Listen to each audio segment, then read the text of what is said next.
నంద్యాల జిల్లా గోప్పాడు మండల సర్వసభ్య సమావేశంలో ప్రభుత్వ అధికారులను ప్రశ్నించారు ప్రజాప్రతినిధులు. మండలానికి అభివృద్ధి నిధులు ఎందుకు మంజూరు చేయటం లేదంటూ అధికారులను సర్పంచ్లు, ఎంపీటీసీలు నిలదీశారు. సర్వసభ్య సమావేశంలో అధికార పార్టీ కుట్రను బయటపెట్టారు. వైఎస్ఆర్సీపీకి సానుకూలంగా ఉన్న మండలం అనే అక్కసుతో అభివృద్ధిని మంత్రి ఫారూక్ అడ్డుకుంటున్నారని మండిపడ్డారు.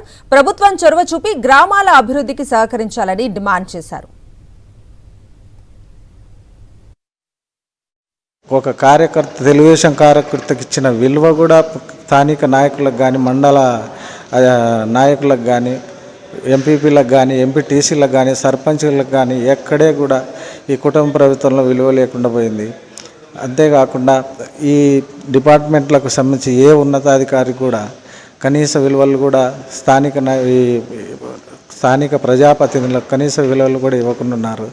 అంత దరిద్రంగా ఈ కుటుంబ పరిపాలనలో మాకు చాలా ఇదిగా ఉంది.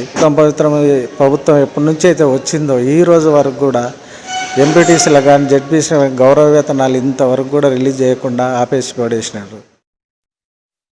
అంటే ఎస్టిమేషన్ మనకు ఇస్తే ఎస్టిమేషన్ మనకు ఈ నుంచి డి నుంచి వచ్చేస్తే, సో ఎస్టిమేషన్ తర్వాత మనం పంపిస్తాం. మనం ఎస్టిమేషన్ రాలేదంటే మనం ఏం చేయలేము. అక్కడి నుంచి ఎందుకు రావట్లేదు? అదే అక్కడ విషయాలు వాళ్ళకి తెలుసు కాబట్టి మనకి ఏం తెలియదు. మన ఎస్టిమేషన్ వచ్చేస్తే వెంటనే మనం వర్క్ స్టార్ట్ చేస్తాం. నామినేషన్ ఫామ్స్ అవన్నీ వచ్చేస్తాయి.